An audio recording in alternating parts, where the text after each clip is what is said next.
Hello. Good afternoon. Yeah,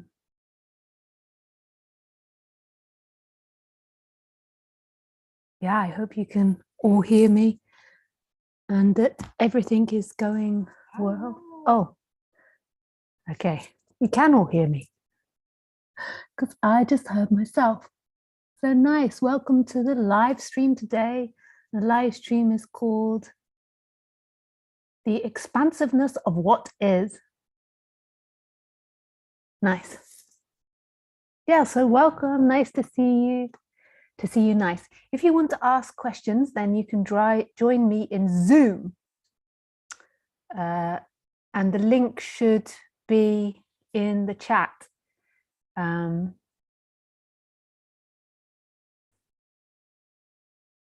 Yeah, I believe so. You can also ask questions through Skype. You can't call in through Skype this time, but you can write me messages for questions. Yeah, so please do that. Yeah, nice.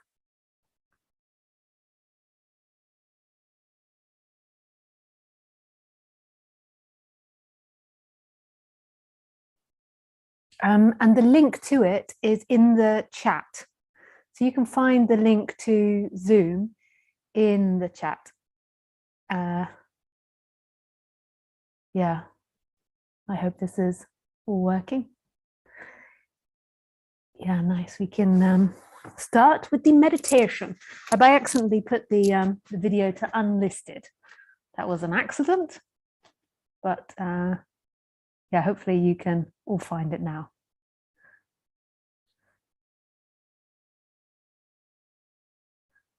Yeah, cool.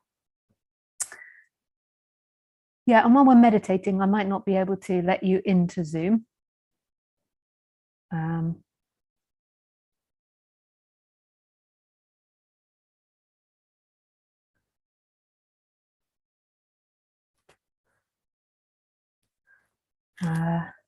But I will afterwards. I might not see it.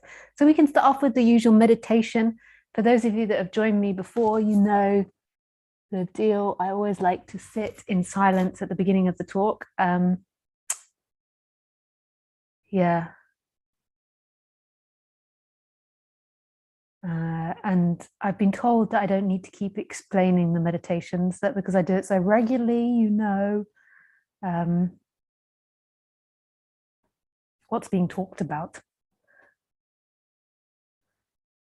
So yeah.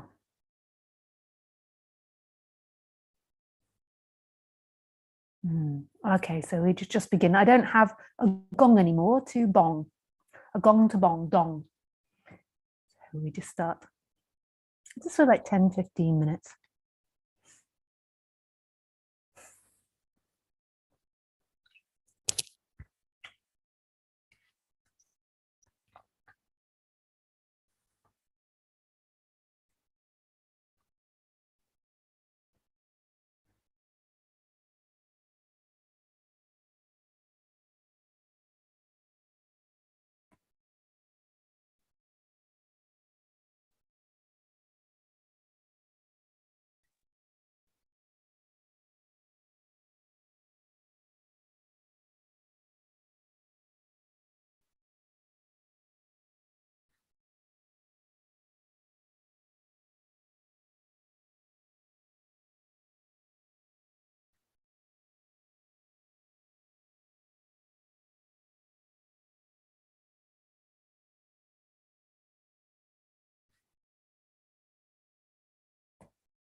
Okay, let's begin. Okay, the end of the meditation. Let's begin with the talk. So the talk today is called The Expansiveness of What Is. I have to shut all the things, otherwise I will look myself. You can also write messages in Skype as well, if you want to ask questions. So you can be in Zoom, and you can find the link in the box below, or you can ask questions in Skype. But in Skype, it's only writing. In Zoom, you can put your video on and ask a question. Yes.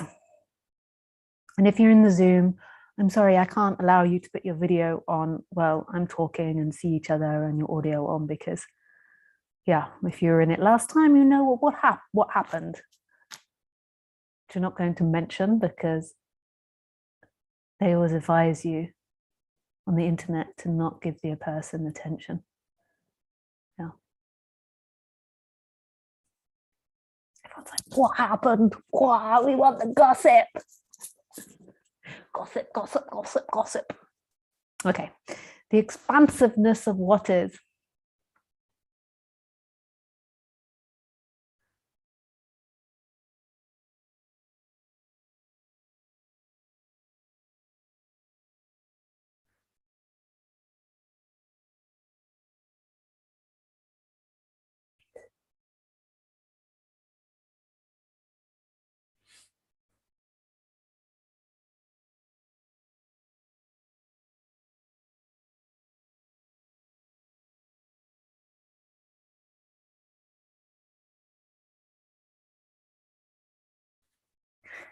So the story goes that most people in society, although it feels so abstract to me now, believe that they are separate entities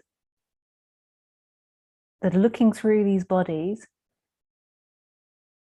and they're experiencing other separate entities, and they're walking around in a world in which they're separate from, and they're having a life and they're in control of their life, they're making decisions, and they think they know who they are as a story in time. So that's what the story is for most people. And most people think that that is the truth, and that that is the way things are. Like, that's most of society. It's really mind-boggling, because that's such an abstract idea, but it doesn't feel abstract to them because they've been telling it their whole life. So when you're born, you aren't somebody. You don't like come out of the vagina and be like, oh, hello, my name is Alf, and I'm a baby and I've just been born. You come out and there is just aliveness. The baby doesn't have a sense like, oh, I have a name, I have an identity, I have a predisposition, what I'm good at. I like things, I don't like things. The baby is just innocent, experiencing. It's not experiencing from inside a head. It's not experiencing from a position. It doesn't believe that consciousness belongs to it. There is simply experiencing happening. Life is free. So when it looks at the ceiling and when it looks at the hand, there is no difference. There is expansiveness, a pure expansiveness happening. This beingness, you could call it. So the consciousness doesn't belong to an entity. The consciousness is just free. The consciousness is in all things. And those things aren't separate. So it's not really like there is a consciousness as a position. That's the problem with the word consciousness, is it makes it sound like there is position, or that there is a thing, that consciousness is a thing. But life is experiencing itself from everywhere. So the wall is watching, the space is watching, the sounds are hearing, the light is lighting, everything is being itself, experiencing itself. And the baby doesn't think, I am conscious, this is me, I am inside the brain, I am conscious. There is just happening. Yeah.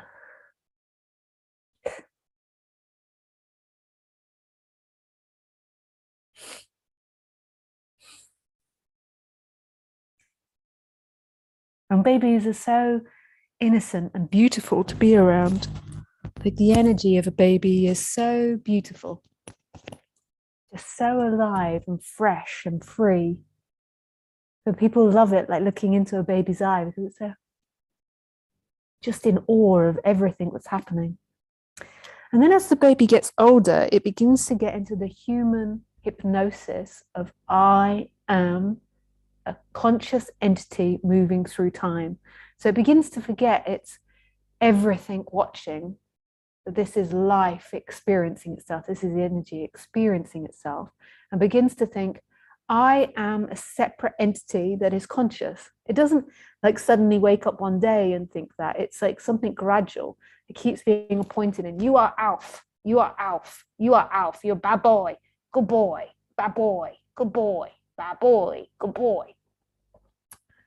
And Alf begins to feel more like, okay, I'm Alf and I'm conscious. And then consciousness seemingly contracts. Like there is this contraction that happens where it feels like there is an Alf watching from this position. Whereas prior to that, watching was everywhere. Watching was free. There wasn't a definition of me and other. But then it sort of like sucks in. It feels like Alf is watching. And then there begins to be a story of Alf. Like Alf is a good boy. He goes to school. He's very good at school. He likes to play superhero. He likes this, likes that. You know, all the individuality comes. But as soon as that happens, there is a sense of something missing. There is a sense of something not quite right. There is a loss of home, like feeling absolutely free and at home. And it doesn't feel huge in the beginning. It's not like suddenly it's really uncomfortable. It's a gradual thing. And the more that home is lost, the more that the person begins to look for it in itself. So it begins to look for it in actions, in being a good boy, in being successful, in being nice, in being kind, in being right, all these different things. Like, is home there? But it's not conscious of that. It's just this momentum. There is a knowing deep in everything of who they are and what this is. But then when that veil plays over, it's like there's a knowing, hang on, there's something not right here. Just like a bit like a dream at night when, you know, you're kind of like, oh, this is really random, what's happening? This isn't quite right, but you haven't quite worked out you're dreaming. You're kind of like, that's funny. There is lions flying like birds. Oh, and a plane just crashed right there. And the people are just walking off in flames and they're fine. They just got better. And then a few of them turned into phoenixes. And it's like that. It starts off small, but there is something missing here, because home, like this, everything is just so deeply relaxed in itself. It's home. It's completely content. It's got nowhere to go, nothing to get. It's love. But it's radical. Like our essence is radical. It's uncompromising. It has no start, no end. It's this vast emptiness, and yet it's totally full. It's not something we can comprehend or grab or own or know. It's complete not knowing. So it's like it's really not what's expected, but it's so at home. Doesn't want anything. Doesn't want anything. Doesn't need anything. But the person is like, that, you know, it's like not quite right. And then years and years of being told that, of being educated into that, and then it begins to seek in pleasure and believes that one day in pleasure I will arrive home. I will feel that deep sense of being, that rest. Like when I do this, when I do that. And the same with avoiding pain. If I don't do that, I will arrive home, if that doesn't happen to me. And then there's all these other things that are happening, like our conditioning, Like, so the conditioning of the human plays a part. So you can get painful conditioning. Like, it looks like, I was listening to a talk yesterday, and I don't know how true this is because the internet can say everything dependent on what you want. But it was talking about since 2012, there has been a big, since social media really took off and the iPhones and smartphones took off, there has been a big increase in child mental health crises, particularly with them connected with being on social media. But statistics can say anything you want them to say, in a way, I've begun to realize. So there is this conditioning. I can understand, and they were saying in this talk, which was really fascinating, how what's beginning to happen in social media is it's beginning to activate areas in the brain, or it does activate areas in the brain of suspicion. And when you're a child, you want to be in the mode in your brain, in the mode of discovery, of like, what is this? Wow, of discovery, of friendship, of discovering life. But like intensive use of social media creates in the brain like an overactive sense of suspicion and sense of like not competitiveness, it didn't exactly say that, I can't remember exactly what it was, but it's this sense that the others are against you, so we can activate different areas in ourselves, and we have this predisposition towards war and competitiveness and fighting and tribalism, which can be good, but it kind of, like, social media over accesses that, and a lot of young children are spending a lot of time, like years and years, in that rather than in friendship and discovery. And they think this is creating a massive mental health crisis. But I don't know. Who knows? Yeah, so there are conditioning that can happen. So we all have our unique conditioning. You can have painful conditioning, and non-duality isn't talking about that as such. It does talk about conditioning and karma, but non-duality is really pointing to that which is experiencing the person. Like this belief that consciousness is contained in that person. So it's really pointing to a freedom beyond anything that happens in the personal world. So it's beyond the child growing that sense of competitiveness and distrust of other people. So there can be all types of conditioning, and in that, the child will attach to seeking. So it's looking for itself in trust, in being appreciated on social media, in being recognized. And it won't be conscious of that, but it believes that that is where my freedom is. If I can get people to love me, if I can get enough likes, if I can get people to do this or do that, then I will be free. And if I don't, then I will be caged. And that's the lie. Your freedom is in what's experiencing. It's so simple, this. It's so simple. But yet it's so complex for the mind, because the mind is always in time. It's always in what can I get. So even in this, it feels like I can get something. I can be something. And in that being something, I will arrive home, which is not true. You won't arrive home in the human being something. It's in this moment, what is experiencing now? Who is experiencing now? There's such immense freedom in that. Like, there is nothing experiencing now. There isn't a self here. The experiencer goes on endlessly and is not contained. It's massive. It's so big, it's not finite or infinite. It's beyond that.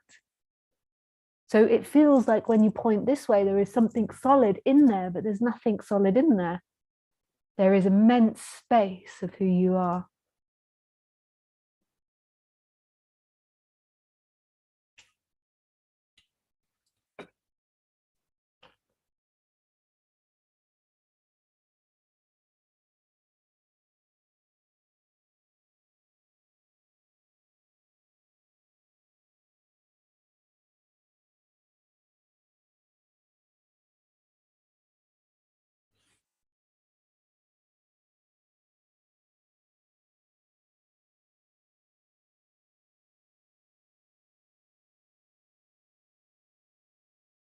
So this moment is where the freedom is, not in time. So you might be listening to me in thought land and trying to work out what I'm saying in thought, but that's not the answer.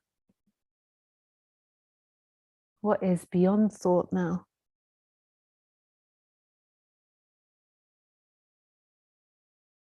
And it's in everything. So this emptiness, this vastness is in everything. In my words, in my face, in the wall, in the curtain behind me, in the thoughts as well. But it's not in the thoughts as in the thought says, I know what she's saying, I've got to do this. It's not in that, it's in the actual appearance of them. It's in the light, it's in the room, it's in the space.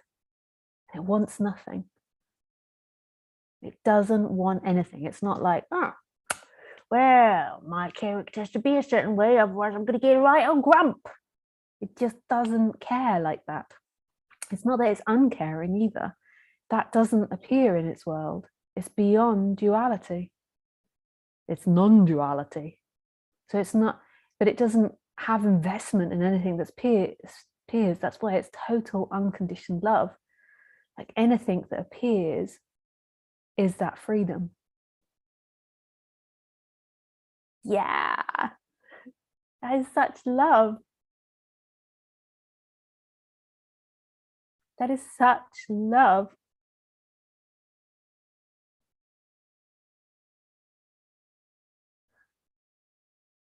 Anything that appears is that freedom.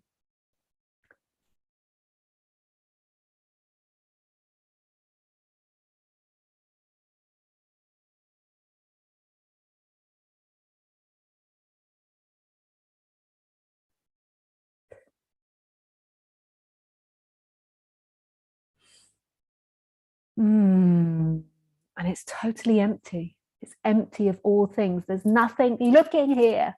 There's nothing looking here. There's nothing to get here. It's not about getting. It's not about finding a place of looking. Everything is looking. So where could you say, oh, there is a consciousness that I'm aware of? How could you be aware of a consciousness? The consciousness is all things that are appearing. So there can't be a knowing of that consciousness. The consciousness is knowing. And any thought is a division of your mind. And that's not wrong. That's just what's happening. But it's not it. You cannot grasp this, that you are it. It's the most fundamental sense of being. It's this sense of being and this empty looking. So you could call it this I am and this empty looking. Not I am something. Like some people say that you can have like consciousness of the I am, but I don't really mean that. Like that's already in time. I mean like this sense of being, which is love. And it comes with the empty looking. It's like one and the same thing. It's like a circle.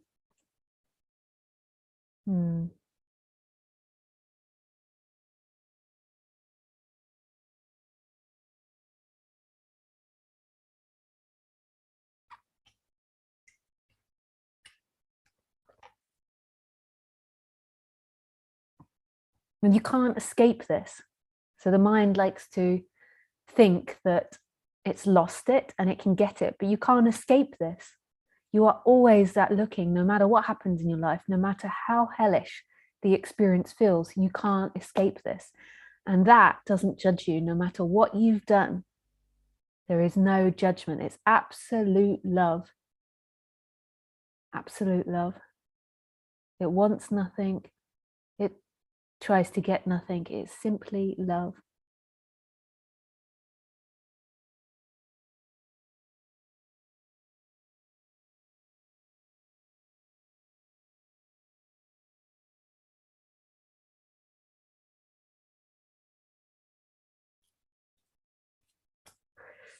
Yeah.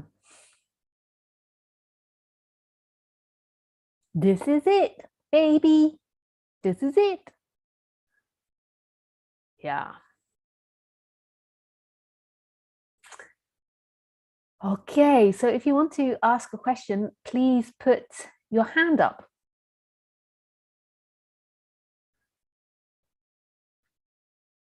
You are so welcome to ask a question.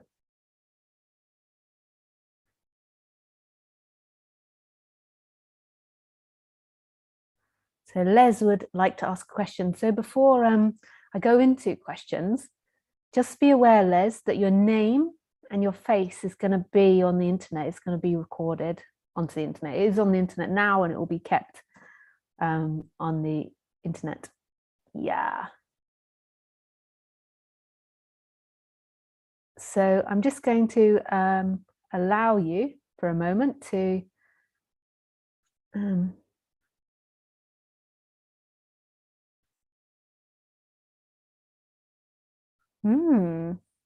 to turn on your video.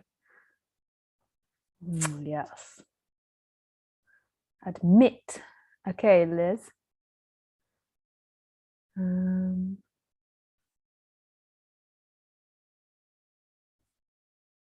Yes, and here we go. So I'm just going to allow you to put on your video and unmute yourself, Les. Hey, Les. Yeah, nice. But other people, if you could keep your videos off, please. You just got to unmute yourself, Les. So stop video. So I'm just going to stop yours, Mohammed. Is there anyone else that's put their video on? No, cool. So nice. You just got to unmute yourself, Les. I don't know if you can't. Just one moment. Let me try to work out why that is.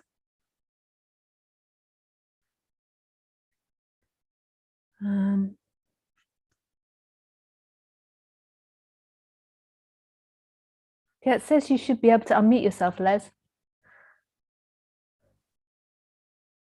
Unmute yourself and put your video on.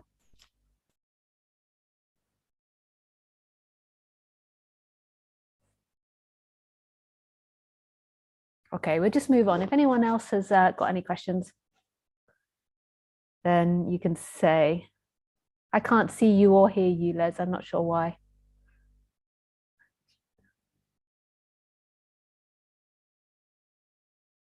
Okay, James. So now you should be able to unmute yourself, James, and start your video. Hiya. Hey, James, hang on, just let me do this so people can't put on their video. So yeah. Hiya. Nice, James. Just be aware that you're on the internet. Yeah. Internet. Don't like That's people right. not going. Yeah, nice. How can I help you today or not help you? Yeah. I kind of had a question in my mind that I kind of wanted to ask. I don't know how it's kind of like I've been sort of searching for a long time, and about 4 years ago I found about non-duality, and just recently I've been kind of like I just relax in the moment. I just basically just I guess let go. Like it seems so simple, and I keep doing it, and it feels like it's like the opposite of seeking, because I'm not thinking about a projection of where I want what I do. I know that's not true. I do think about that a bit, but it's kind of like, yeah. So I was just wondering what your thoughts are on that, if that's kind of the right direction to go in. Yeah, nice. Just one moment, sorry. Sure. Yeah. Okay. So yeah, I think that's beautiful if you find it helpful, but it's helpful on the human level. So Right. it's helpful to you. So there's nothing wrong with that. Like that's beautiful to me, like to help and settle down the human. Like it can be lots of suffering and it can be very painful being human. And so to do this activity to settle yourself down, I think is really a nice thing. Yeah. And I can imagine it settles down the mind, it relaxes the body. Yeah. I suspect there's something else happening as well, but it's not actually because of what you do as such. But as you become more relaxed, then the body stops being so contracted. And when you're less contracted, there's a more sense of the expansiveness of what you are. But it's not really because you do something and you're getting somewhere. It's just because that the person's dynamics are more settled down. The person is always claiming everything. So it's like, okay, if I practice settling my person, if I practice putting my attention in the moment, then I'm going to become more enlightened. But who would become more enlightened? Like the expansiveness of who you are is already here. It's already free. It's just that when you're suffering, like there is this contraction that happens and this narrowness that happens and this like feeling like you are a dense person. Yeah. I mean, I found out about like self-inquiry like 4 and a bit years ago, and pretty quickly I was like, oh yeah, there's nobody here. But that didn't take away like the suffering, and all the thoughts just kept coming back, and so I've always kind of had that sort of insight and seeing the seeing like emptiness. But since I started to do this, I get like this experience where it seems to have happened a few times now where for no apparent reason, I'll be talking to someone and I'll say something and then something in my mind will go, who said that? Like, who said that? And so I don't know, maybe that's a good sign. But well, good and bad is irrelevant, because whatever story we tell ourselves, like saying that it's a good sign, will be relaxing for the person. So the person will feel like, oh, this is good, I'm getting somewhere and I'm getting further. So that's for the person, that's psychologically healthy. But in terms of non-duality, like this moment doesn't care about good and bad. Like, does the space in the room care about if the person is doing something which is healthy or not healthy, or something that's good for you or not good for you? That's an actual question. So does the space care?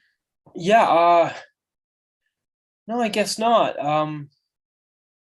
Does not care as in like, it's not like, oh, I don't care about you, I dislike you, but it doesn't care or not care. And that's who you are, is the space, is everything. It's not just the space in the room, but the walls, the ceiling, the sounds, my face. You are everything. Yeah, I kind of get that. I think I've done things like where I've closed my eyes and just felt, where does the body end? And it's like there is no kind of line. It seems to be everything. And when I feel like a negative emotion, like shame's a big one, it feels like it has a center in my stomach, but it also feels like it's everywhere. I think that's kind of that's really beautiful. When you meditate, you begin to realize that feelings aren't contained in the body, because in a way the body is everywhere. But yeah, sure, shame is often associated with the solar plexus. It's often feels like it's in the stomach, but when you really meditate, you can't find shame, you can't find any emotion. It's kind of everywhere and nowhere. It's kind of like all the senses of the body as well. Yeah. Cool. Well, thanks very much. Yeah, pleasure. Sorry if I seemed a little distracted at the beginning. I'm still new to Zoom, and for some reason I'm now in some weird shape, like, I don't know. I think it's fine. Okay. It's gone to this weird view. Yeah, no worries. Yeah. Well, thanks very much. So thank you. Yeah, with pleasure. Nice. You can unmute yourself and turn your video off now. Thank you, James.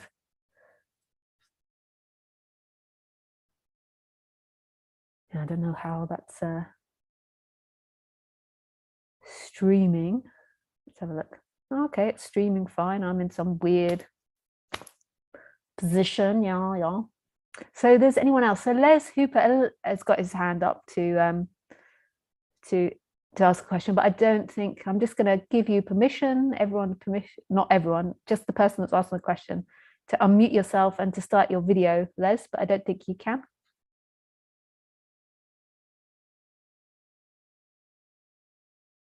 What about you, Elaine? Do you want to unmute yourself and Ilani, not Elaine. Unmute yourself and ask a question.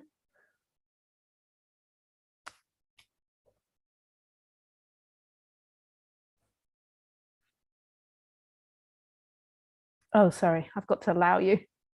Yeah, so this is just a little getting used to. Yeah, so hi.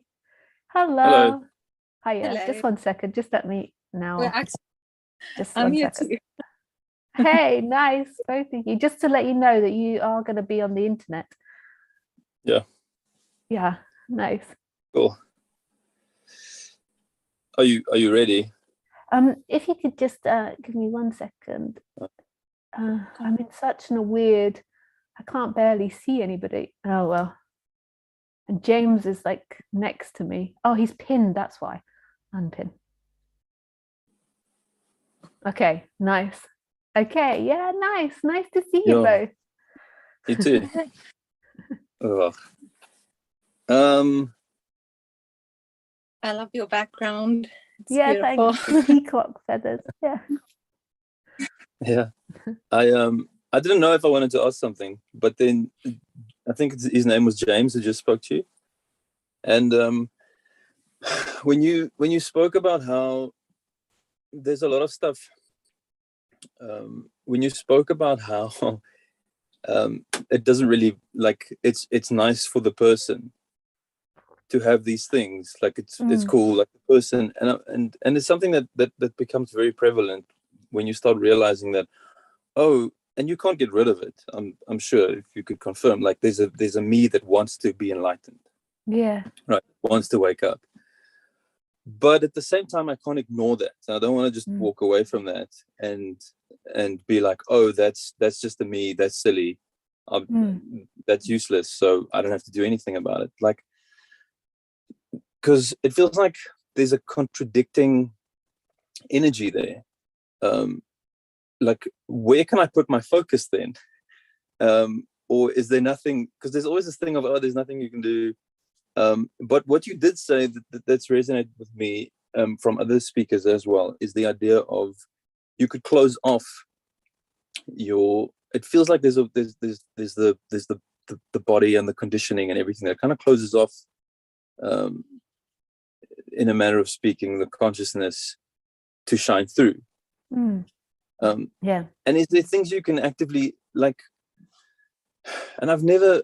And the reason I'm asking this is because I've never liked the idea of shutting down addictions or pleasing behaviors or what's the word, distractive behaviors, things that distract you from the now or whatever. But is that something that you would recommend someone to do? And at the same time, I think the question and the same thing is, what if I don't do it for the body? Is there a part of me that I can sense that wants to be enlightened, that I'm doing it for? Because it feels like I'm fighting for the ego. And like, where's the part that's wanting to be enlightened, and how do I know that I'm siding with that part? Yeah, totally. Yeah, so like there is wisdom that we can use on the human level from many people that have come before us that say, you know, this is wise thing to do for the body, this is healthy to do for the body. And so there's many programs which can help with any addictions or behavioral issues or anything like this. There's so many different things out there. And when that happens, then it can be a relief for the body. It can, not always if it's an addiction being shut off, that can be very painful, but if you do more healthy things, it can be nice for the body. And that's not wrong. That's beautiful to do. But it's not going to get you any closer to this moment ever. So you can have addiction, you can have difficult dynamic, and you can be totally free, because this moment right now, so anybody that's sat there with addiction, I assume that all of us have addiction because we're living in a society with all these like with sugar, with coffee, with caffeine, with computers, you know, I'm sure everybody has forms of addiction. And then so it like a scale, and then it gets worse in some people. But it's not affected. So the space isn't affected. So the room isn't affected. The walls aren't affected. The looking isn't affected. Like addiction doesn't affect it. It's just what seems to happen when we have addiction and we have a big aversion to that addiction, that there is a shrinking, this contraction, and there is a focusing on yourself, and that is the discomfort. So right now your essence, the consciousness which I'm truly speaking to, so I'm not speaking to characters, I'm speaking to the consciousness, is everywhere, is totally expanded and totally free. It always is, no matter what is happening. But the person feels uncomfortable in that, because it always feels uncomfortable when you're not home. And then again, it's a spectrum of how uncomfortable it feels. The more uncomfortable it feels, the more contracted it will feel, the more small you will feel, the more happy you feel, the more spacious you will feel. And there are different things that you can do to relax yourself right now. And one of them is putting your attention in the present moment. That can be very relaxing, unless you've got like an emotion or some sort of like difficult energy coming up, then that will be very painful to do. So if you've got that, then emotional release might be better, but putting your attention in the present moment. But that cannot get you further ever to enlightenment. But it doesn't mean that you don't do it, because relaxing the person most probably means that this will be experienced more. Because when you're contracted, you're going to feel really narrow to the body, and you're going to feel very small. And when you're not contracted, when you're less contracted, then you're more in line with this, because there's not so much seeking there. So doing that is mostly going to relax your person, but it's not that person that's going to get to the freedom. So doing these things will relax the body mind, but it cannot get you more to freedom, because who would get more to freedom? This moment is free right now. The looking is free right now. The consciousness that I'm speaking to is free. It's the person that feels uncomfortable. So it's the contraction that's the issue. And there's so much wisdom out there as to how to relax your personhood. And it's different for everyone. It's not like one shoe fits all. It feels like the follow-up question is begged, if you'll allow me, that because you keep saying like that won't get you any closer to it, right? Whatever I'm doing. Are you saying that there's nothing that I can do that's going to get me closer to it? No, I'm saying there is no you that exists. So who could get closer to this? What would it be? Like, what would get closer to this? You already are this. It's just as a contraction making it feel like you're not. So I'm really not saying do or don't do. Wisdom most probably is doing things that are more healthy for the body mind and more in line with your unique body mind. Like, so that is wisdom.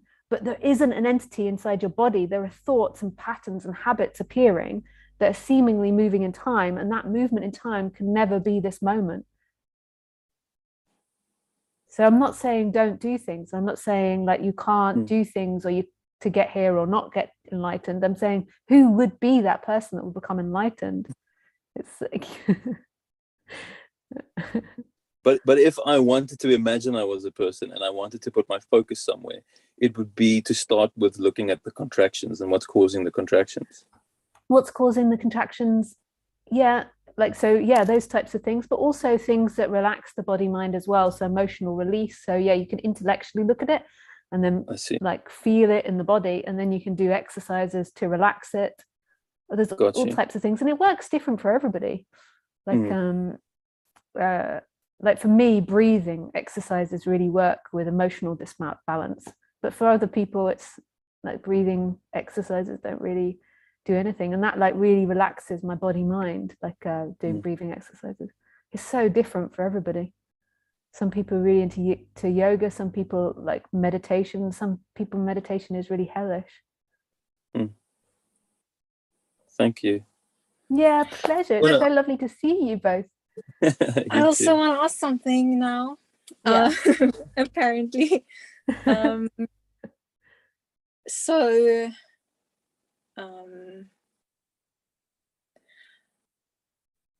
lately, I think for a while now, I'm looking at him because he might be a witness. I've been feeling a lot calmer, like at ease with whatever is here right now. Yeah. And it's wonderful and lovely. And I think I'm just curious as to whether, because there's also moments where I experience Iolani having reactions or excitement or thoughts that kind of connect to certain meanings, and they then cause reactions, but I can see they're just like conditioned things that will happen. And so my question is there a way for a human to ever live this life without the seeming filter of the human personality? There's always going to be a filter of the human personality. So you always, like in this life, that consciousness is experiencing through that body mind. But when you feel more happy, you would say, and more balanced, I can't remember the words exactly that you used in the beginning, but you feel there's more ease. That's what you used. That to me, what's happening is there is less contraction, and so therefore less seeking. So, and when you feel more expanded, then you're more in line with your essence as everything. But it's always going to come through Alani's filter, dependent on how she was brought up, she was conditioned, like all the information that's going to come in. And that's a celebration, like the uniqueness is a celebration. Like it's beautiful. Yeah, because I think I used to, a long time ago, I used to think that there is going to be a point where so Yolani doesn't exist, but I thought there was going to be a point where Yolani would never appear again, if that makes sense. So, yeah, totally. Where the character completely disappears.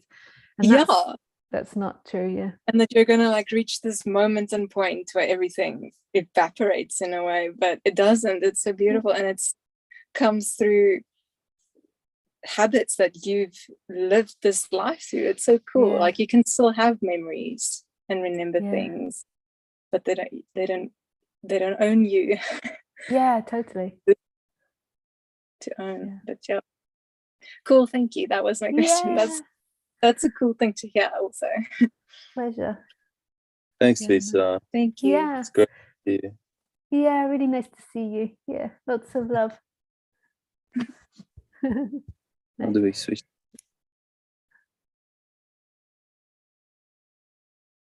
Yeah, seems I pin people when they speak. Nice. So just let people in. I know there's no one to let in. Okay, so hands up. So escape. You can take your hand down, Les, unless you want to ask a question, but I presume that you can't get it to work. So Prem, we move on to you. You can unmute yourself and you can start your video. Hey, Prem. One moment, just let me do this.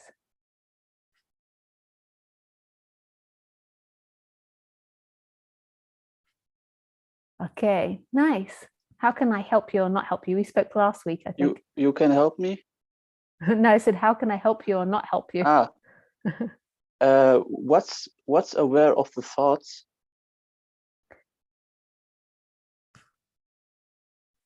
Yeah, that's the question. Yeah, because I don't know, and I thought you can help me to know what I mean. Yeah. So there is thinking happening, there is feeling happening, and there is something in which that's appearing in, this experiencing, this vast consciousness. Mm-hmm. And that's free and that's expanded. And I can't really tell you it. I can't say it in words, but yet there is a pointing to that, and there might be a recognition of that. So right now there is the room, there is the space, there is the sensations, there is the computer, there is my voice, there is everything that's happening. And that is looking at itself, that is conscious, that is experiencing itself. So what is experiencing the thoughts is something that cannot be found, but is here all the time. It's the essence. So there is the character, and then the essence is watching the character, and it's watching from everywhere and nowhere. Okay, thank you. Yeah, with pleasure. Yeah, thank you. Nice.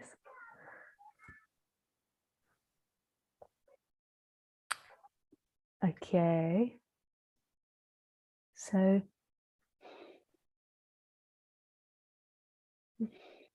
So Prem, you can turn your audio off now. Your audio is still on. Thanks.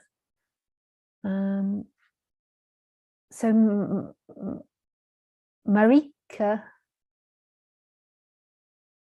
Oh, I don't know how to say your name. Marijke. You can unmute yourself and put your video on for the question.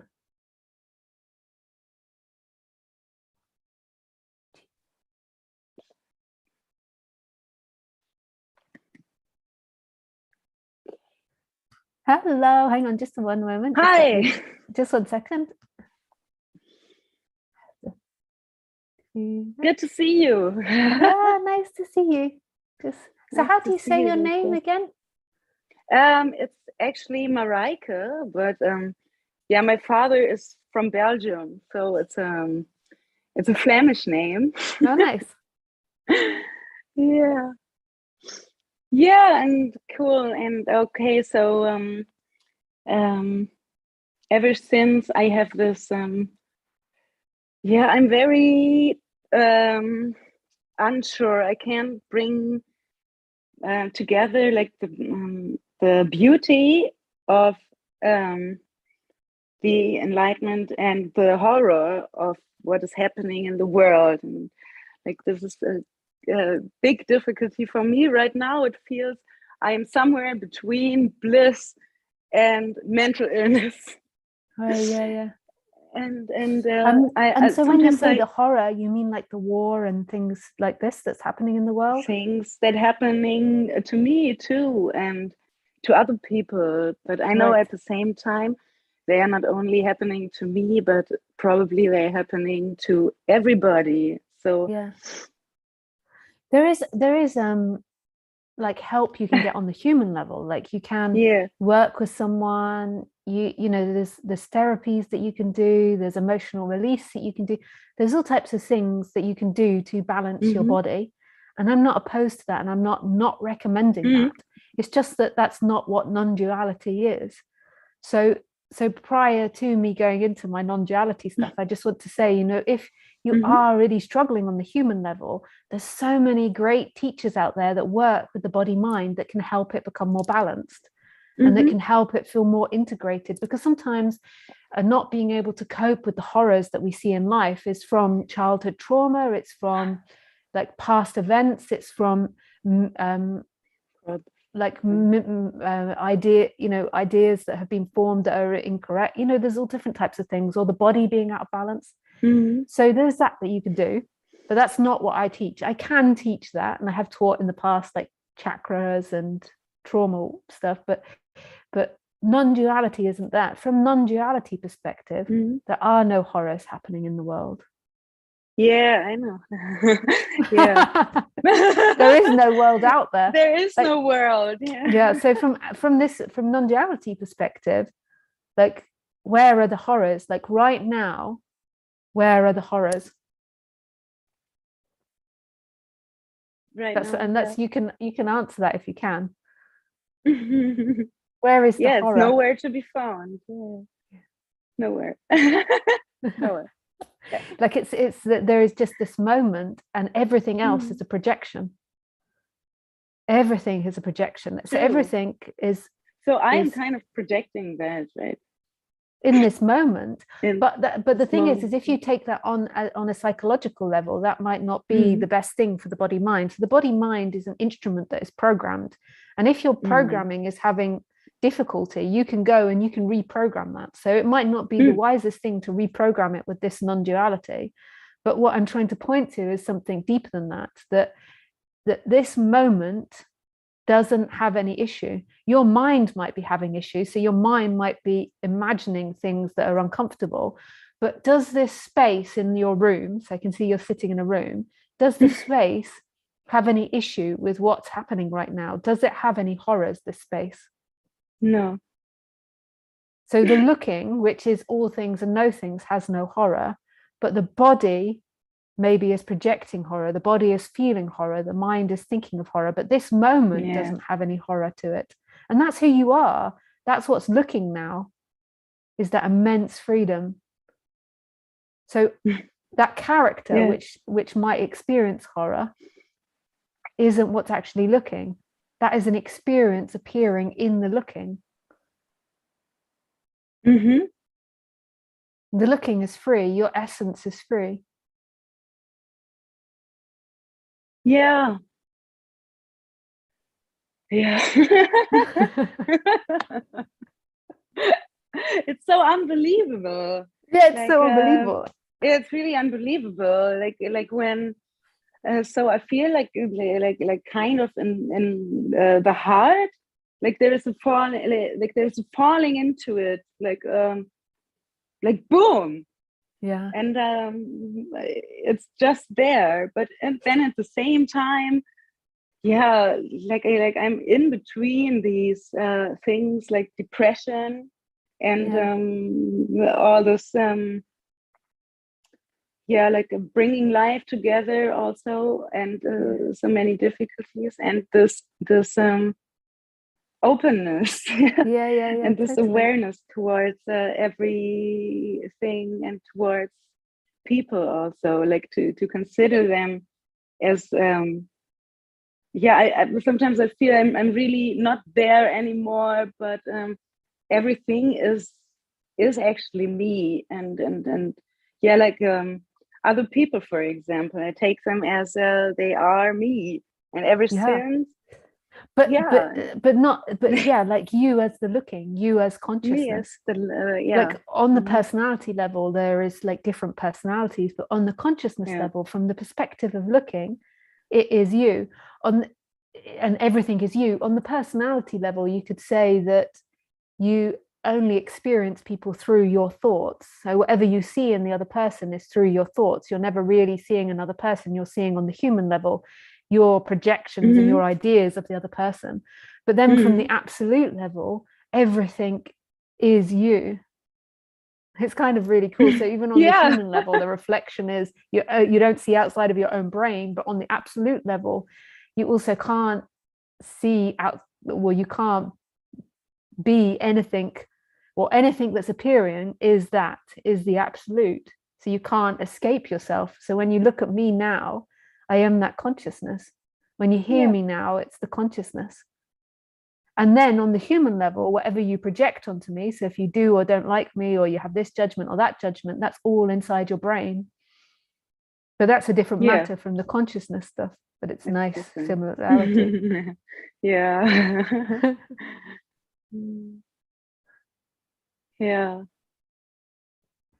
It's kind of overwhelming, like the view is changing, like suddenly I feel like there's clouds coming all out of people's mouths, and like things, there's so many more things to perceive as usual. Usually you see like, like eating and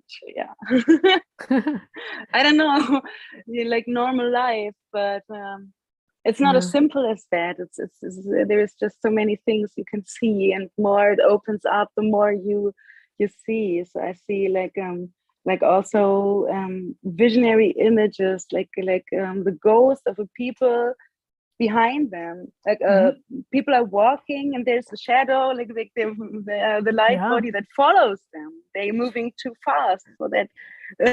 We can have all types of different sensitivities, and that's really beautiful on the human level. Like these bodies are so unique as to what they do. So you might be an empath and very intuitive and being able to see beyond the more material world, but that's again in the psychological, that's again in the dualistic world. That's beautiful, but it's in the dualistic world. It's not non-duality. Non-duality is what is it that's looking at that, and that is your freedom. everything else comes and goes. Your freedom is the full stop, which is what you are. This expansiveness that's no thing and everything. The rest is stories, beautiful stories, horrible stories, good stories, bad stories, psychic stories, non-psychic stories, ghosts, different dimensions, whatever story it is that's appearing. And that's beautiful, but that's not what we're pointing to now. What we're pointing to now is what's watching, which is this expansiveness, this freedom. And that like everything else is going to be pain or pleasure on the human level. Okay. Yeah. The freedom is the full stop, which is not non-duality. So you can think about your psychic abilities. So therefore it's not the source. It's something which is being seen in the dream. It's an experience appearing in the dream. Okay. Yeah. And you can go and you can meet other people and you can have help and guidance on that. I'm not saying do or don't do that. Like, it's beautiful to explore the character and to explore this dream, but the freedom is always in the stillness in this moment. Like, what is experiencing now?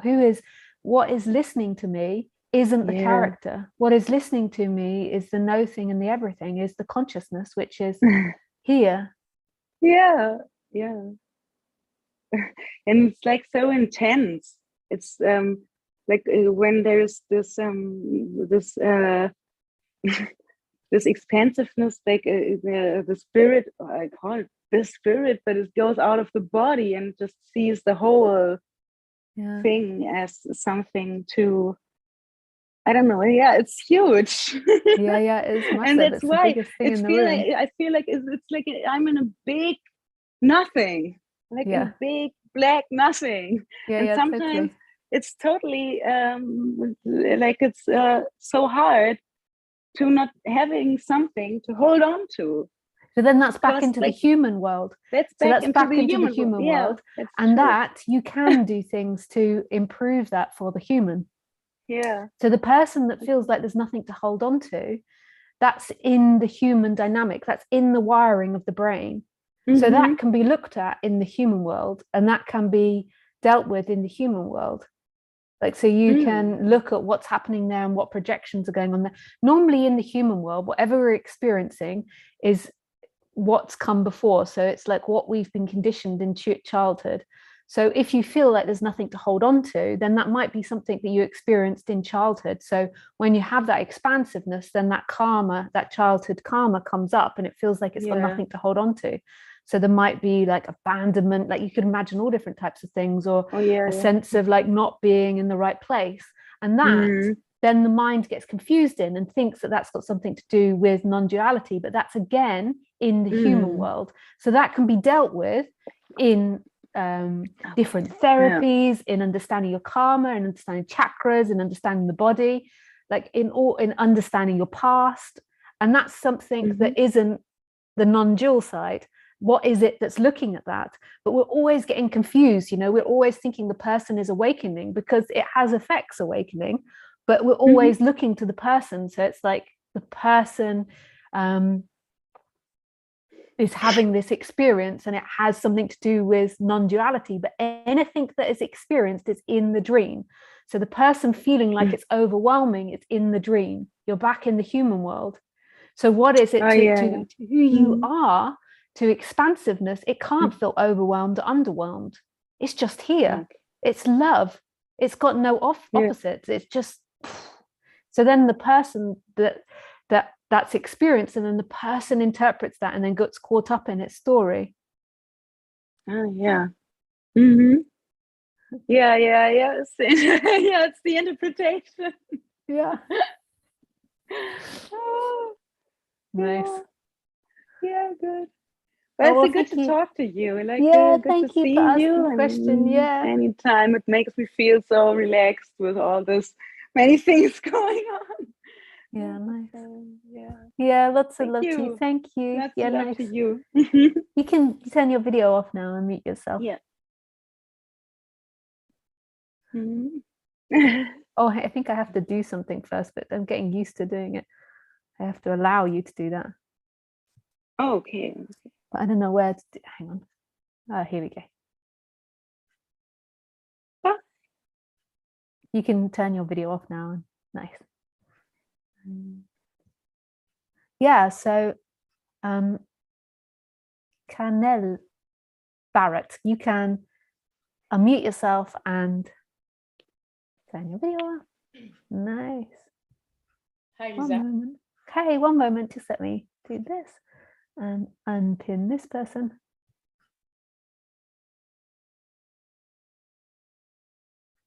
Okay, nice. So how do you say your name? Is it Canella? I'm not very... Canel.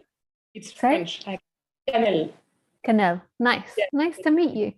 The French for cinnamon, I guess. Oh, nice. Oh, yeah, of course. Yeah, I know that, yeah. Okay. So if I understood what you just said with Mayeke,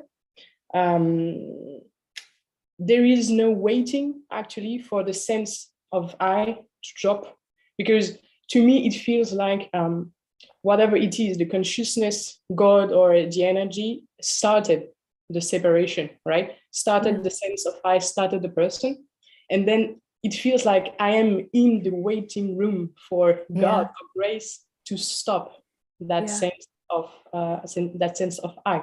So is it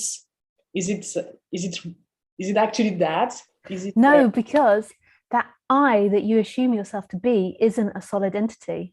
So to me, like from my explanation, there is thoughts, emotions, feelings, memories, sensations appearing, and in every moment they are an appearance. They're not a solid entity that's going through time. So there is a thought that's appearing like I'm going to become enlightened, or I'm not going to become enlightened, or I'm in a waiting room. And then there's a belief that it belongs to something, like a person called Canel. It believes that that is me, but who is that? That's not actually something that exists. So there's nobody in a waiting room. What appears is a feeling and a thought often coming up saying, I'm in a waiting room, but there isn't somebody that's in a waiting room. Yeah, but if I follow you, it feels then that it is just a pattern. It is just a thought pattern arising, saying you are someone, then you are waiting for. It's just a thought. Yeah, and it's a pattern, and it more than likely stems from childhood. Like weirdly, what you go through in relationship with enlightenment is what you go through in relationship with other people, with work, with your parents, with your children. You know, it's what appears in your life. So everybody has particular karmas. So it might be a feeling that you've had lots, that you're waiting for something to happen, or it could be connected to other things. It be a pattern. We're not often moving outside of our patterns. We're being updated, but it's kind of like a slow thing that gets updated. And then there is a belief in it, like I'm in a waiting room, and then there is a you there. And then it keeps going, that story. I'm in a waiting room, I'm going to get somewhere. And there's an image of you, there's a feeling of you. And that's all okay. But the question always is who's experiencing then? If there is no solid you, if it's a thought and a pattern arising, who's actually experiencing this moment? Yeah. Right. And that's the beauty, like that's the freedom. Like what's experiencing this moment is no thing and everything.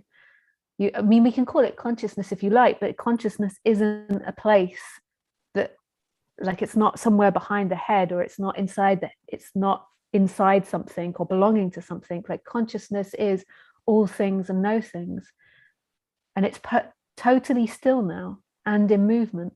And that's what's experiencing my voice and my face and everything. It's what's animating me as well. It's what's looking at itself, not a character. The character is a filter that's coming up that claims ownership of experiencing.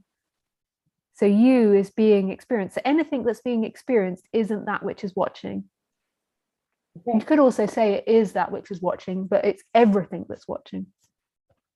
So whatever the content of Canel, whatever, if it's like a deep relaxation or a deep depression or whatever, it doesn't matter. Whatever pops up, it doesn't matter. Yeah, well, it matters in the sense that it's painful or pleasurable. So our bodies are designed to move towards pain and to move towards pleasure and away from pain. So the body is concerned about that. So if you were on fire, your body would want to move away from that. So if you're experiencing depression, there's going to be a natural movement to want to improve that. well, actually, when you're in depression, there's often no movement to improve it, but there's a desire not to experience that at some level.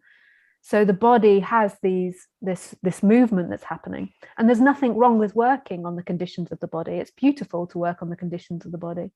It's beautiful to expand on the human level, but that isn't somebody that's experiencing, and that isn't freedom. That will endlessly loop in cycles, like not necessarily depression, but that it will loop in cycles, as in sometimes you'll experience more pain and sometimes more pleasure. It's that the freedom is the full stop of what you are, which is this moment. So everything is to be allowed then. But who would allow it? Yeah, right. It already is allowed. I circle back. All right.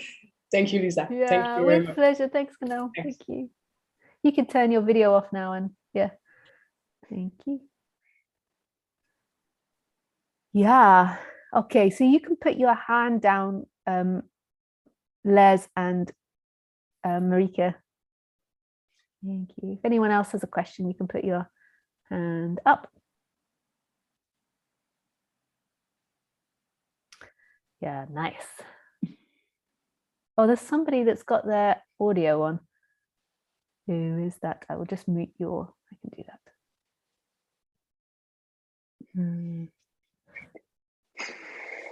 Oh, we're now hearing you breathing.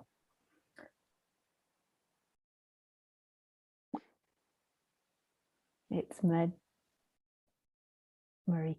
There you go. I have to go to the toilet. Excuse me. I will be back.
Hello, I'm back.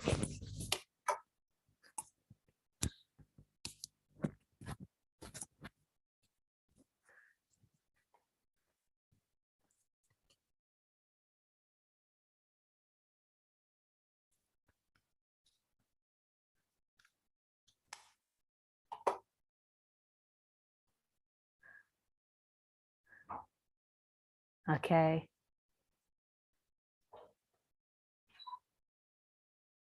I'm just going to take some questions from Skype.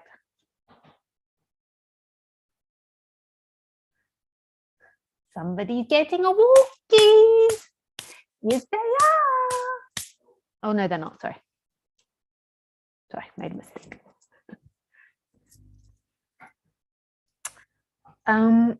Yeah, so Skype. So, hey, Carla. Hi, Alango. Okay, there's no questions in Skype. Oh, yeah, here we go. Regine, dear Lisa, thank you so much for this wonderful talk today. My question is, can one say that it's just grace or destiny or evolution when you get this, not only by intellect and really experience it? With love, Regine. got somehow the answer anyway. Thank you anyways. I think this was from last week, but I'll answer it anyway. So yes, people say that it's grace, but everything's grace. I mean, like at the moment I'm looking at the hedge outside and it's exploding because it's spring here, summer here. I mean, that's grace that it grows. We have a story as humans of why it grows, because people fed fertilizer and this happens and that happens, but really it's grace. Like, yeah, we know the reason why it grows and what happens, but the actual movement of it is grace. Like, what is alive there? And the same here. Like, this is grace. Like, we assume to own speaking. Like we say, I own speaking, I speak, but who speaks? This is grace happening now. And on a deeper level, I get the sense that you're asking, like, what creates that shift, that energetic expansion? And then we don't really know. It's not like we know how the plant grows, and if we do it well, it will grow better. Because it's mysterious. Like, this is experiencing itself now, and then there is a contraction inside the body that happens that makes it feel like it's somebody. But there are no somebodies here. Who let the dogs out? Who? Yes. Okay.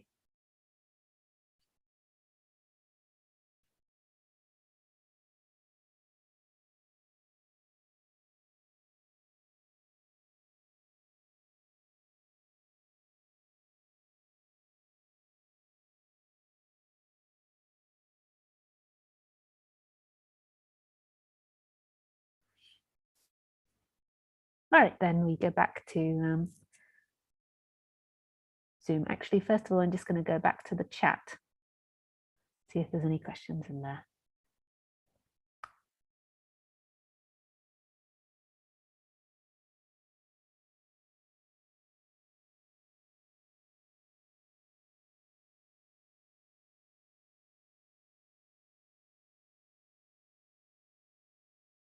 So Ruth asks, how does it look to consciously look?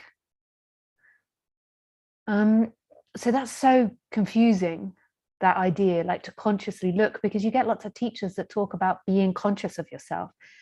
And then also you get it in therapy as well, like being conscious of the unconscious. So that is really confusing, because there is an assumption that there is something that is going to consciously look, where there is conscious looking now happening to everybody and everything. It's all that's happening. It's the loudest thing in the room. And there's not something that can consciously look, because there is only conscious looking, and it can't break away from itself and then know what that's like. It just is. It just is. So the human can have perspective on it and say, oh, I feel lots of bliss, I feel this, I feel that, and lots of love, and like lots of things changed. But that's all in the human dynamic. That's not really talking about the non-duality. That's coming up in the human. That's an effect that goes through time. Yeah, so whatever's said, it's like can't be said. Looking is happening. That is fantastic news. It's happening. There is looking happening there. Everywhere. Everything is looking now. Every goddamn thing.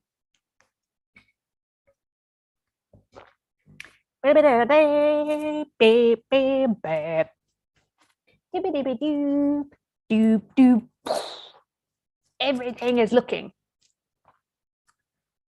Yes.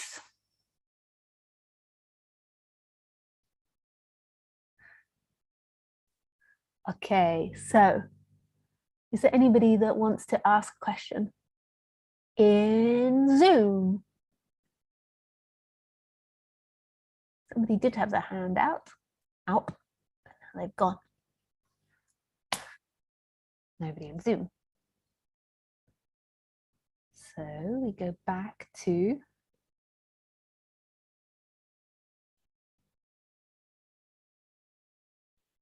YouTube.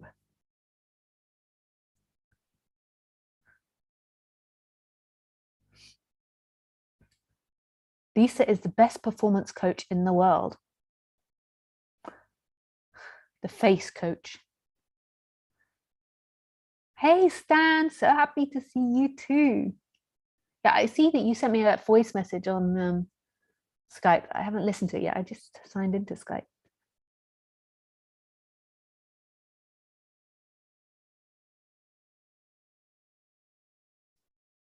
Degni. Hello, Lisa. Glad to find myself on this gathering. What to do when I can't focus on awareness, when I get overwhelmed with the thoughts and find myself failing observing my thoughts. So observing your thoughts is a great thing to do on the human level. Yes, it is. It's great to do that. There is thoughts arising, and instead of it just acting out, so that person's an asshole, instead of that just being acted out, there's a part of your mind that's split off and can see, my body is producing this thought, I'm having a habitual reaction, it's not the truth, and so therefore there's not this acting out happening. And there is distance from the habits and the conditions of that body-mind mechanism. But the assumption is that that is a you, a separate entity that's doing that. So who is that separate entity that's doing it? So there is a belief that you have separated from your thoughts, and then there is a you that gets involved in them. Whereas this is part of the mind. So you're reconditioning the mind. So part of your mind has split off rather than teaching itself aerodynamics. It's teaching itself to split off from its habits, conditions, and thoughts and to watch them. So your mind is splitting. And that's beautiful. That is the way to heal, to recondition. That's what they teach in a lot of cognitive therapy and different therapies. But it's not actually you. So you believe that by doing this, by not separating, that you've failed and that it affects your journey to enlightenment. Whereas what's happened is a part of your mind has come up, so a part of the programming has come up, and instead of it splitting, it's just been involved in the thought. And then there is another thought that comes up and blames you for doing that. And then there is a belief that that is you and that you failed. Whereas there is a program running. There's nobody to blame there. There is a program running. And there was a getting lost in the thoughts and the ideas.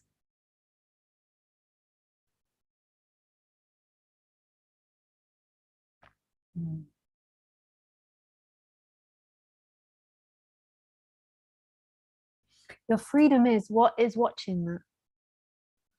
It doesn't mean don't do that. Like doing that will create less contraction. So it feels like you're less identified, like less contracted, less seeking. So it'll create less seeking so that body mind will become more happy. And when it's more happy, then there is more expansion and there is more alignment with this. This is seeping through more. But there isn't somebody that's going to get it.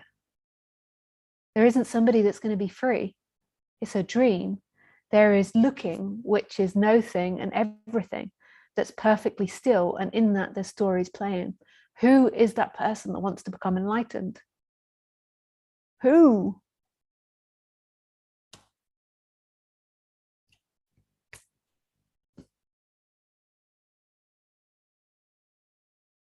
Who? I have to say I'm very tired. I've just done 3 days driving of 8 hours every day. But I'm still managing to do my faces. But who? There is just everything. There is just this moment which is expanded. It's all places and no places.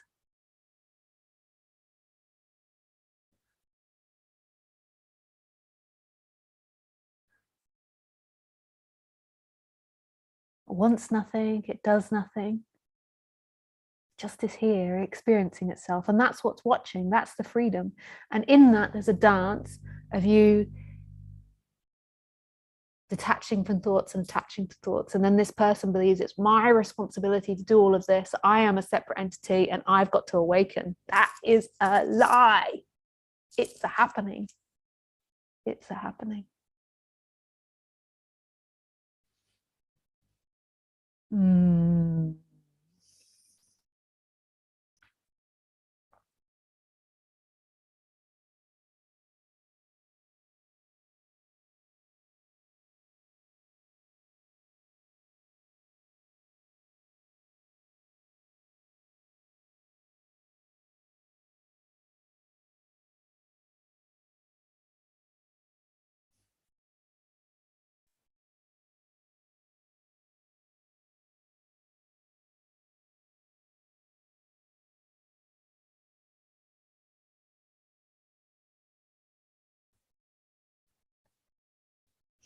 What is the difference between you and Gangaji? Alf asks. Well, I think she is in her 60s and I'm in my 40s. So there is 20 years age difference. She has white hair, whereas I have blonde hair. She lives in the Americas, where I live in the Europes. I'm English speaking, whereas she is American speaking. Her personality tends to be a lot more serious. But I suspect that's not what you're asking. On the ultimate level, we're the same. It's the same looking. The same looking. From Gangaji to Lisa, it's the same looking. And it's beautiful. I have to say, personally, I find Gangaji as a human, very beautiful human. And I enjoy listening to her. I don't listen to her very often, but whenever I hear her, there's a beautiful one about awareness with music that she does on the internet. Used to go round.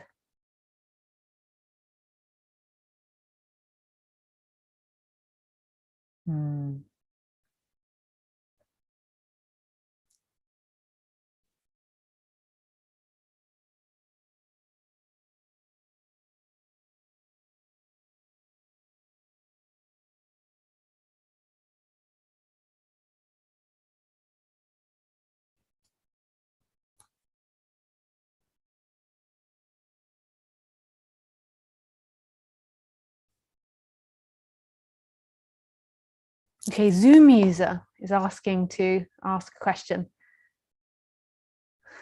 Okay, Zoom user, I'm just going to do it. Enable you to unmute yourself and start video.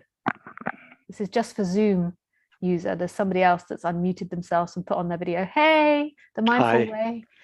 So Hello can I there. just ask you to turn your video off and to turn your audio off? I'm just, Zoom user is just about to ask a question. So thank you. Nice to see you, mindful way. Although I say that and they're not unmuting or doing anything.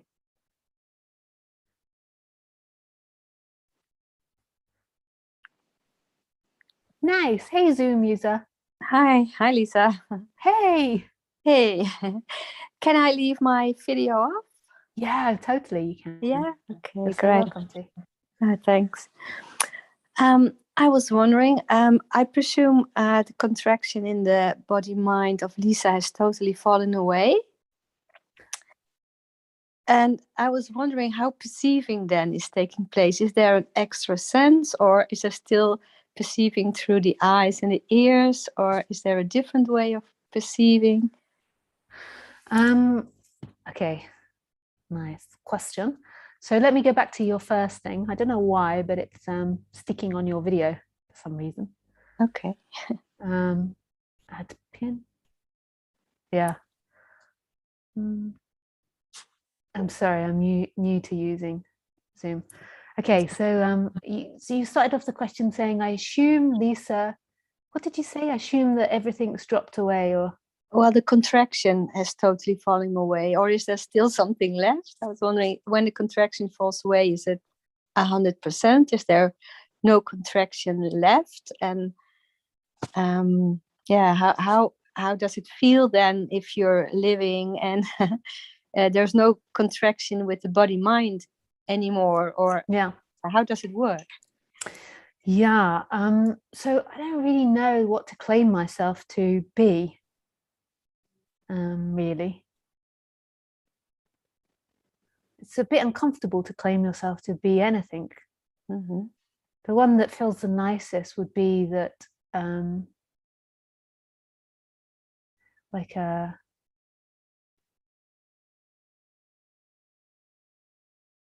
in every moment there is a deep knowing of who I am. Like there's not a separation from that. It's not on the human level, but there's just like this deep spaciousness and expansiveness. What comes up is old seeking patterns sometimes. Yeah. Yes, I don't know what that makes me in terms of the first part of the question, but what it feels like to be connected to that expansiveness is it feels like what is experiencing now is everything, or it feels like there is this vast emptiness, like it's not going back to a dashboard of a person, to a mixer. It's not somebody that's like interpreting this. So there's still the habits and the conditions and there's old seeking patterns that can arise, but it feels like what's experiencing in the moment is this vast emptiness that's free, like totally free, and is love. So what's looking out the eyes doesn't feel like something is looking out the eyes. In fact, it doesn't feel like it's looking out of the eyes. It feels like everything is looking, like this expansion. It's an energetic expansion. And the same with the sense of that beingness. It feels like the beingness is everywhere. So that sense of being you, not you as a name or identity, but that being you feels like it's everywhere. It doesn't feel like it's located. So when we're speaking, it feels like nothing is speaking and nothing is looking, but not for anyone.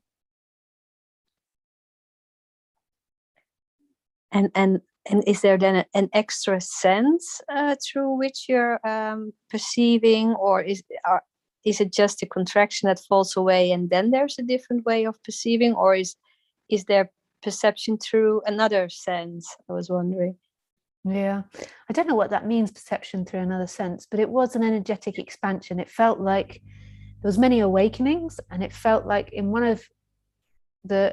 this big awakening, it felt like I was sitting in a cafe and it felt like the looking was inside the head. There was a deep knowing of who I was, but felt like still the looking was inside the head, and that sense of being was inside the heart.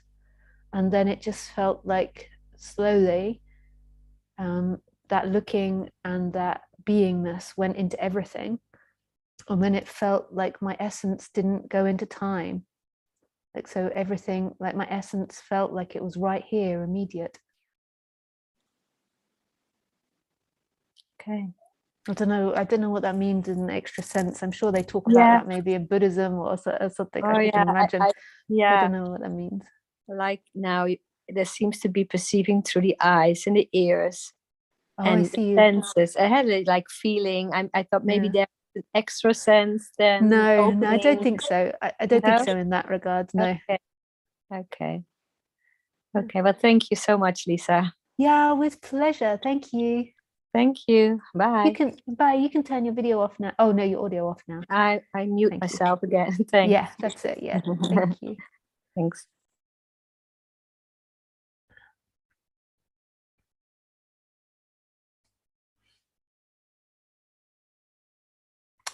So Oshin. So Oshin, you can unmute yourself and put your video on. You don't have to put your video on, but if you want to. Yeah. Is it okay if I turn my video off? Yeah, sure. That's okay. Yeah. Hello, Lisa. How are you? Hey, yeah, good to speak to you again. Good, thank you. Okay. Is it karma that is holding the character to not see that the character is free? I would say that karma is the habits and the conditions of the person. So I wouldn't say the karma is the energetic contraction. I would say the karma is the behaviors. But I could also see from a different perspective how you could say it's karma. Like you could say it's like karma when that happens. Yeah. So so yes and no. Like I normally talk about karma as in it's your habits, your conditions, your genetics, but you could also say it is karma, like it is what's happening. So if you're contracted and you believe you are someone, then that's the karma that's happening. That's life's, that's the particular karma in that body mind. And if it's free, then it's the karma as well. Okay. So should the character be dissolved for the character to see that it is free? No, it doesn't need to be dissolved. The character is a beautiful formation that appears. The character isn't a solid entity. The character is thoughts and feelings and emotions appearing, giving the appearance of an entity. So that doesn't need to be dissolved. It's the energetic shift from being that person that looks, so being a contraction, like that person in time is experiencing life, to everything right now experiencing life. There's no thing and everything that's experiencing life, which is still. So you don't need to get rid of the character. You don't need to fix the character, although I would say that wisdom would be to recondition the character, to expand the character endlessly before and after awakening, to endlessly expand and improve these dynamics as of being human. But it doesn't need to be got rid of, and it doesn't need to be improved for this to be seen, because it's freedom. So your character could be a sinner, a saint, an asshole, a beautiful person, whatever, and this can be seen because this is everything looking now. And this everything doesn't care about these things. It doesn't not care. It just doesn't have an objective. It's just spontaneously creating, and it's everything now. So what's experiencing now through that apparent body is everything, is consciousness, which is everything. And that is unaffected. It's just that the person and in the body, there is this contraction, which makes it feel like consciousness, everything is owned by that person, that a person is having an experience. But everything now is free. The space in the room is free. The wall is free. When I say free, I mean unbound. The sound of my voice, it has no objection. It doesn't want to go anywhere. Person appears with what it wants, objectives, wants, desires.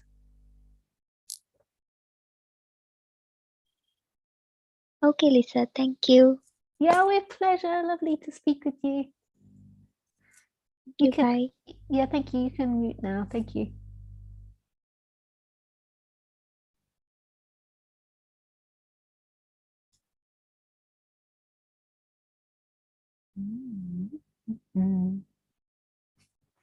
Keep forgetting how to use this. It takes. Yeah, so there's no.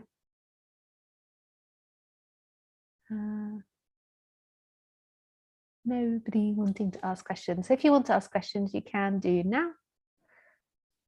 Amelia is coming in. Amelia was a saint on my retreat however many weeks ago. I really couldn't do these things without her. She really helps me so much.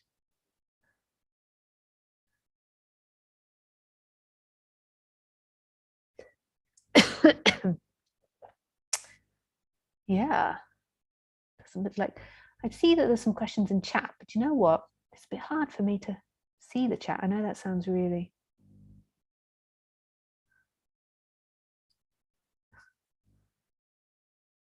Where is the chat? Where? I can't really find the chat very easily. Oh, there we go. Tap on the. Dear Lisa, I love you. I love you, Izzy. Is it karma that's holding the character? We've done that one. Exactly. While you are nothing, the character can appear again and may disappear, but this energy has nothing to do with our characters. Yeah, beautiful, Yusuf. I think Les is trying to ask you again. He keeps lowering and raising his hand. Yeah. Someone has their microphone open. Please mute it. No.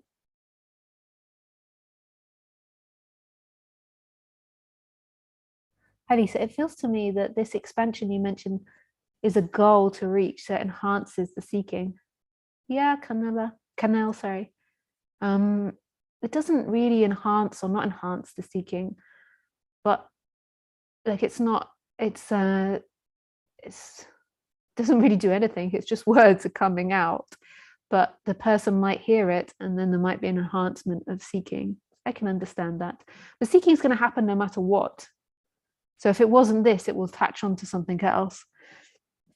So you can utilize that, and you can use that desire to help improve the character, because when the character is more balanced, then there's going to be less seeking and there'll be more expansion. But it's not like there'll be less attachment, you could say, to the person or to outcomes and desires. But it's not that person that wakes up, and it's not doing that makes the person wake up, because this moment is free. It's free. How does one skillfully see emotions when seeing breaks the abstraction of experience? Thank you. I can explain if need. Yes, the mindful way. Please do that. You're so welcome to ask it, and we can speak if you like. You showed yourself earlier. You might already be online.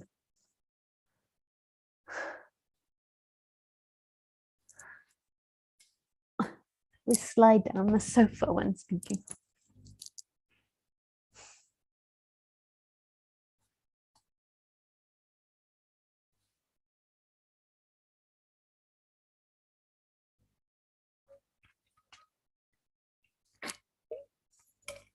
I am muted. Yes, I have to mute everyone. You were late in because last week some people did some silly things. So you now can unmute yourself and put your video on if you want people to see you. I just have to. Thank you. Hey, I just have to mute it again and stop other people doing it. Yeah. Hey. Nice. Hi. Yeah, you have to ask your question again. I don't think I really understood it when. Yeah, when I reread it there, I was like, so in my mindfulness practice, I do a mantra meditation. So say what it is, basically. Say what your experience is. And what I usually find is, say even if you have a thought, you can find that you'll have a thought which leads to maybe an emotion, and then a judgment, and then no, you know. But when in a mindful state, you can catch, I've just had a thought. And what that does, it breaks the chain. To the next part. How I'm being asked at the moment to explore my emotions, but I'm finding it's conflicting against a guarded mind. Any advice? Conflicting with what? A guarded mind. So guarded mind as in like somebody that's used to practicing mindfulness. Do you mean that, or somebody that doesn't want to experience emotions? So no, I'm habitually noting when I'm thinking outside of the practice. So what that means is it's hard for me to abstract. And I'm being asked to abstract for emotional reasons. And to feel the emotions and to get to know the emotions. Yeah, nice. Yes. But I'm having trouble getting there. Yeah. So how to? But it's more does the witness within us, I feel like that's an organic process coming to that. It's not regimented. However, a mindfulness practice is. It's very much a practice, a habit of, oh, this is what I'm doing. But yeah, so my question really is it worth abstracting in the first place? Is it helpful? It's not helpful to freedom, to absolute freedom, but my God, if you can do that, it will help improve your human life. Yes. It will help improve your relationships. It will help improve your decisions, what you do and don't do in the moment. Like on the programming, it's an upgrade. So I see the body minds as programs, and I see what you're doing, like the witnessing, not the, I don't think you called it witnessing, the mindfulness is an upgrade. And also getting to know your emotions is an upgrade. Like on the human level, like that's a really beautiful thing to do. And I feel like, yeah, that's so inspirational when I hear people wanting to do that. But that doesn't do anything to what's experiencing now. What it might do is it might be that it reduces seeking. So when you become more aware of the emotions and you feel them more intently, there might be less seeking. And when there's less seeking, there'll be more expansiveness. So the person's not so identified with seeking and with getting and not getting. But that doesn't lead to freedom, because firstly, who will become free? And secondly, this moment is free already. Like there is the assumption that there is somebody, I don't know why, but it's staying on your video. Oh, sorry. One sec, it's nothing to do you, it's me. But yeah, so yeah, so there is a yeah, I forgot my train now, one moment. An expansiveness. Yeah, there is expansiveness right now, that the expansiveness is here. Like, so there is an assumption that there is consciousness that's inside the body looking out of the eyes, but there is consciousness looking everywhere. The room is looking, the walls are looking, the computer is looking, my voice is looking, my face is that looking, but everything that you're experiencing now is looking and is free, and it has no objective. It doesn't care, but it doesn't not care. It's just free, right here, right now. So this moment is inherently free.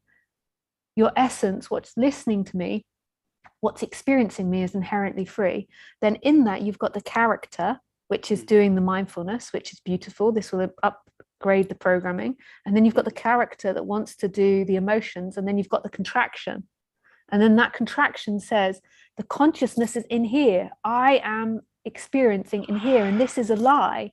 As the seeking gets less, there is less of a holding on as the seeking gets less.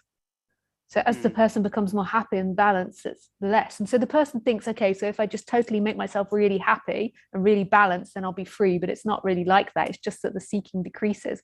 So it's like when you fall in love, like in that moment of falling in love, like there's a lot of people that have spiritual awakenings then, because you don't want anything else. There's just immense presence. So as you become more happy, there's less seeking, there's less trying to avoid this, there's less you there. But that doesn't mean that's going to lead to freedom, because freedom is here. It's right here. There isn't somebody that's really going to be led to freedom. That's all a narrative in our minds. It feels as if I'm honoring the person by feeling the emotion. Totally. I do this. I feel the emotions. I learn the emotions. I like chakra work. Like so if I'm having a difficult emotional day or something's happened, like everybody gets emotional, then I'll do chakra work, breathing work. And that isn't trying to avoid the emotion. I find if I do breathing work and chakra work, it really takes me into the emotion.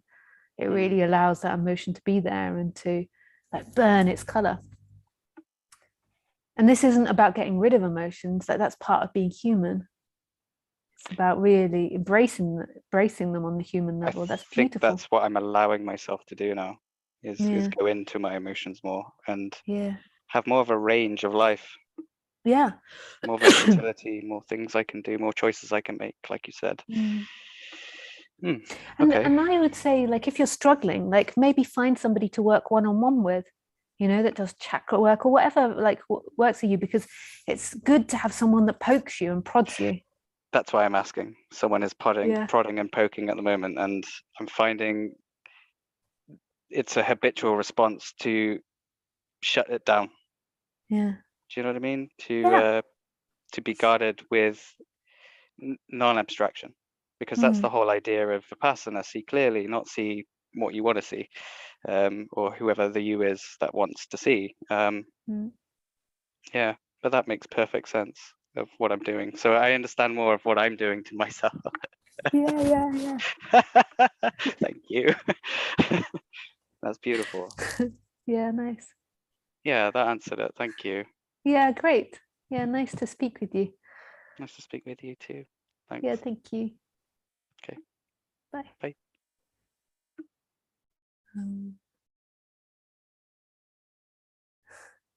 Yeah. Beautiful. Well, I think that's us coming to an end this evening.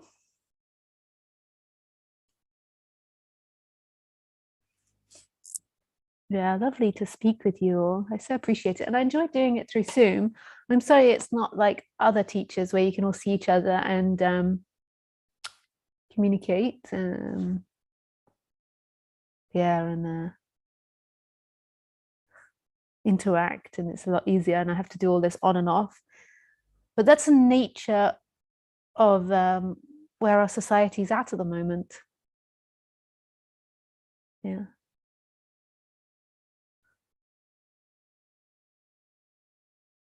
And there can be a lot of inappropriate things done to female speakers or contributors on the internet. And that's really sad on a human level. And I really hope that humans can expand beyond that.